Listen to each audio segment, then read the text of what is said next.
आज मध्यम वर्ग का परिवार हो, ठीक से जिंदगी गुजारता हो, छोटा सा परिवार हो, सुखी हो, लेकिन अगर परिवार में एक बीमारी आ जाए, एक, उसकी सारी जिंदगी तबाह हो जाती है, सारे सपने चूर चूर हो जाते हैं। माँ बाप बेटा किसी को भी एक बीमारी आ जाए, 10-15 साल की कमाई जो जमा करके रखी होगी, फ्लैट बनाने का इच्छा कर रखी होगी, बेटी बड़ी होगी तो शादी कराने की योजना बनाई होगी, वो सारे रुपये दवाई में खर्च हो जाते हैं। कहां जाएगा मेरा मध्यम वर्ग का भाई, कहां जाएगा निम्न मध्यम वर्ग का भाई? सरकारी अस्पतालों के प्रति उसकी आस्था रही नहीं है, उसको चिंता रहती है, और कोई धन तो लगा सकता है, जिंदगी दांव पे नहीं लगा सकता है। भाइयों बहनों, मेरा सपना है और भारतीय जनता पार्टी का संकल्प है कि हम गरीब से गरीब व्यक्ति भी दवाई के बिना, उपचार के बिना मरना नहीं चाहिए, तबाह होना नहीं चाहिए। व्यवस्थाएं ऐसी विकसित करें, प्राइवेट डॉक्टरों को, प्राइवेट अस्पतालों को भी गरीब की सेवा के साथ जोड़े। अगर उसका सरकारी अस्पताल में इलाज संभव नहीं है, प्राइवेट में जाएं, सरकार उसका जिम्मा उठाए। भाइयों बहनों, पिछले 60 साल से आरोग्य के क्षेत्र में जितनी उदासीनता हमने बरती है, जो 125 करोड़ व्यक्तियों के साथ सीधा सीधा जुड़ा हुआ है, उतनी उदासीनता शायद इस देश ने कभी किसी और चीज में नहीं बरती है। मैं हमारे डॉक्टर हर्षवर्धन जी को बधाई देता हूं। जब अटल बिहारी वाजपेयी जी की सरकार थी और पोलियो मुक्ति के अभियान को उन्होंने लीड किया था, और 2 बूंद बच्चे की जिंदगी बचा लेता है, उससे हमने सीखना चाहिए, प्रेरणा लेनी चाहिए। और आने वाले दिनों में क्या हम हमारे देश के बच्चों को डायरिया से मुक्त नहीं कर सकते हैं? कभी कभी न्यूट्रिशन की समस्या के मूल में भी डायरिया होता है। छोटे छोटे बच्चे डायरिया के कारण तबाह हो जाते हैं, जिनकी उनकी बर्बाद हो जाती है।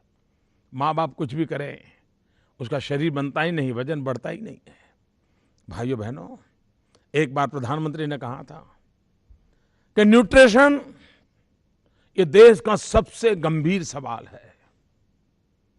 जब प्रधानमंत्री ने बात को कहा, मुझे बहुत अच्छा लगा था, और बाद में प्रधानमंत्री जी की अध्यक्षता में कमेटी बनी। मुझे आज दुख के साथ कहना है मेरे देशवासियों, न्यूट्रिशन एक गंभीर समस्या है, कोई राज्य उससे अछूता नहीं है। गुजरात शायद ऐसे जैसे राज्य ने इंप्रूवमेंट शायद ज्यादा अच्छा किया हो, लेकिन संकट नहीं है ऐसा मैं नहीं कह सकता हूं। तब जाकर के मन में होता है, क्या हम इसका उपाय नहीं खोज पाएंगे? क्या राजनीतिक छींटाकशी करते रहेंगे? आप ये करते हैं, उस राज्य में ऐसा है, इस राज्य में ऐसा है। नहीं भाइयों बहनों, बहुत हो चुकी राजनीति। बच्चों की जिंदगी पर हम राजनीति न करें। लेकिन आज मुझे दुख के साथ कहना है, प्रधानमंत्री ने मुश्किल से एक मीटिंग बुलाई, इतना ही नहीं, बाद में ये काम भी उन्होंने अपने हाथ पर से छोड़ करके प्लानिंग कमीशन को दे दिया। अगर यही चलता रहेगा तो हमारे बच्चों के भविष्य का क्या होगा? भाइयों बहनों, मेरा सपना है हमारे बालकों में जो कुपोषण की समस्या है, बहुत ही वैज्ञानिक तरीके से विश्व में जिसकी भी मदद लेनी पड़े लेकर के, जिस किसी का मार्गदर्शन लेना पड़े लेकर के, हम इस काम को करना चाहते हैं, एक मिशन मोड पे करना चाहते हैं।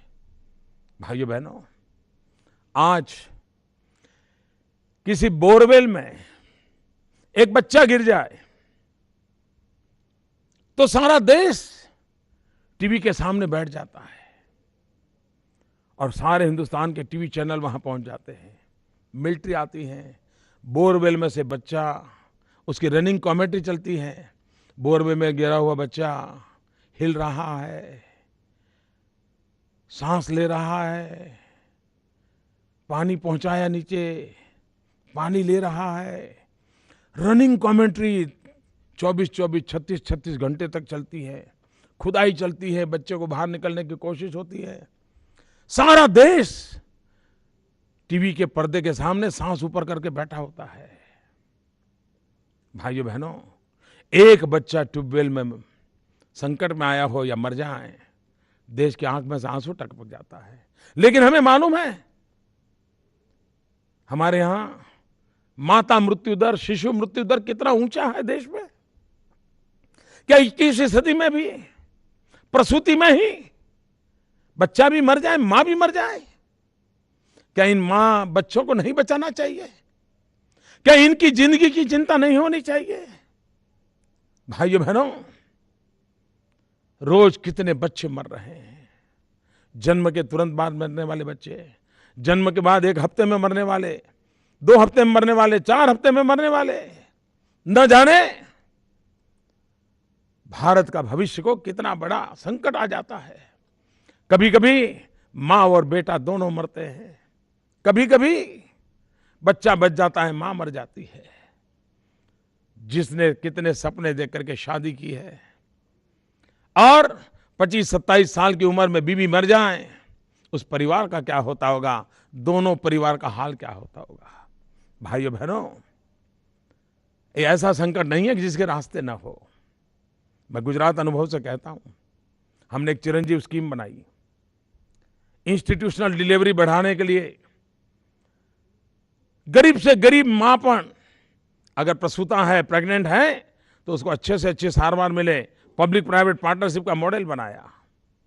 और आज मेरे गुजरात में 7-8 साल पहले मुश्किल से 40-45 प्रसूति अस्पताल में या तो किसी योग्य व्यक्ति की निगरानी में होती थी। आज वो आंकड़ा हमने 98 तक पहुंचा दिया है। माताओं की जिंदगी बच रही है, गरीब माता बच रही है, गरीब बच्चे बच रहे हैं। कहने का मेरा तात्पर्य यह है कि हमें हमारे देश के आरोग्य क्षेत्र को प्राथमिकता देनी होगी। देश में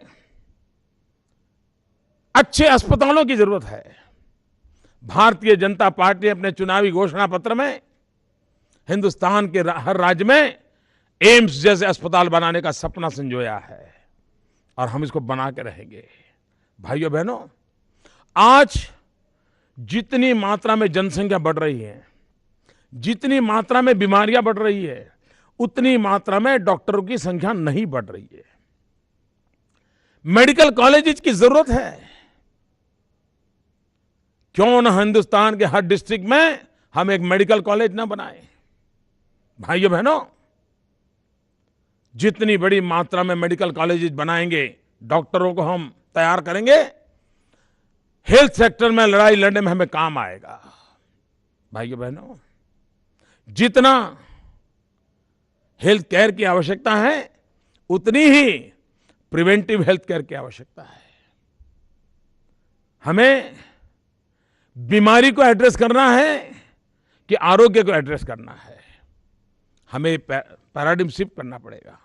भाइयों बहनों, शिक्षा में जैसे मूलभूत सुविधाओं की आवश्यकता है, वैसे स्वास्थ्य में ही उतनी ही बारीकी से